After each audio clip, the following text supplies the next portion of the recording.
Hey friends, here's a quick recap of the plot of the Ironheart series. Let's dive in.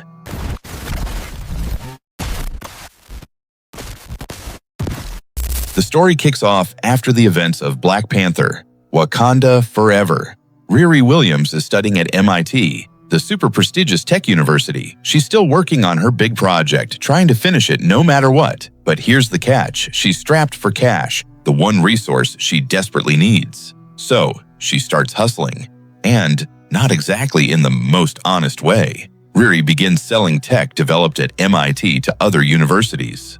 Word gets back to her professors, and that's a problem. But the final straw, her experiments keep getting more and more dangerous. In the end, the only logical move is to yank her scholarship and kick her out of MIT. Heartbroken, Riri realizes she needs to grab her projects from the lab, but they're not just going to let her walk out with them. So, she swipes some expensive parts, suits up in her armor, and flies straight out of the university to her hometown, Chicago. During the flight, her suit malfunctions, and she crashes. Miraculously, she survives and makes it home, where her mom greets her. We learn that as a kid, Riri spent a lot of time in her stepdad's workshop. That's where she picked up all the skills she has now. One day, some gangsters driving by opened fire on the workshop. In the shootout, her stepdad and her best friend Natalie were killed. Riri still hasn't gotten over it, and often thinks about Natalie. Meanwhile, we're introduced to a young crew of criminals who only rob the rich. They head out for their next job, but their tech guy, Stuart, totally screws it up,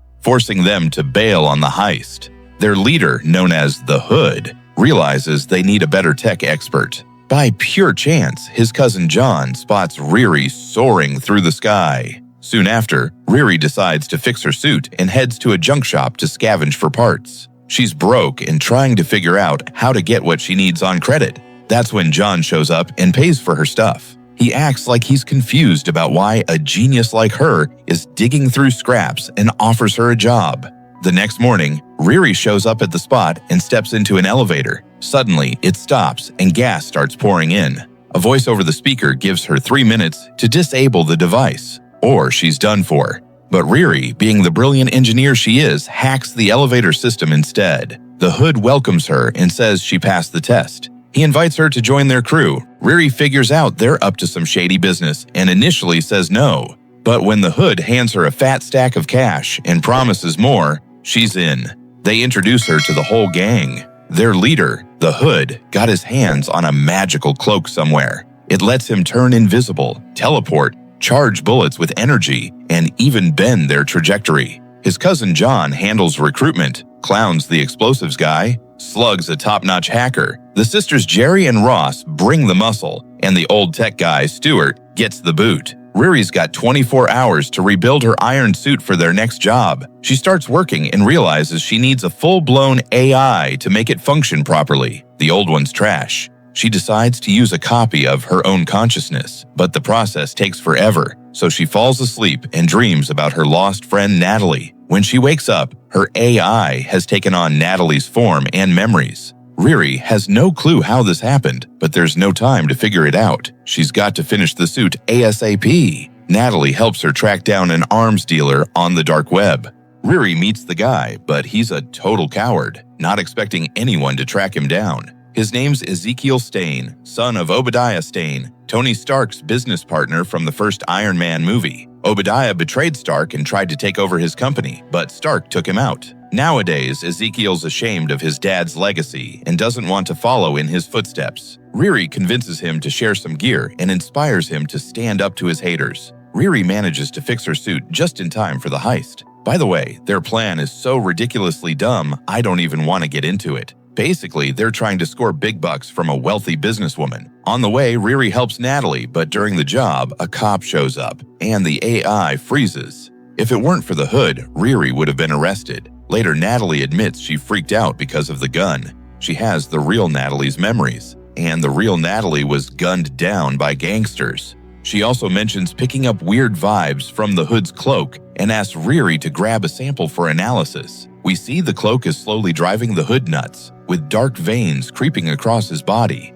The next day, Riri notices the Hood acting strange. She also hears from the police that their old engineer, Stuart, was murdered. That pushes her to follow Natalie's advice. The The crew's next target is the head of Heirloom, a biotech company. The Hood claims their actions hurt small farmers, but Riri's starting to doubt his motives. At night, the team sneaks into a greenhouse. While Natalie controls the suit, Riri slips inside to snip a piece of the Hood's cloak. The company's CEO mocks the Hood and refuses to comply, so he kills her. Everything spirals out of control, and Riri tries to escape. She runs into John, who spots the piece of his cousin's cloak. He admits they killed Stuart to cover their tracks, and now they'll have to kill her too. But Riri manages to escape, while John chokes to death when the oxygen is sucked out of the greenhouse. She also loses the artificial skin she got from Ezekiel, even though she promised it wouldn't get him in trouble.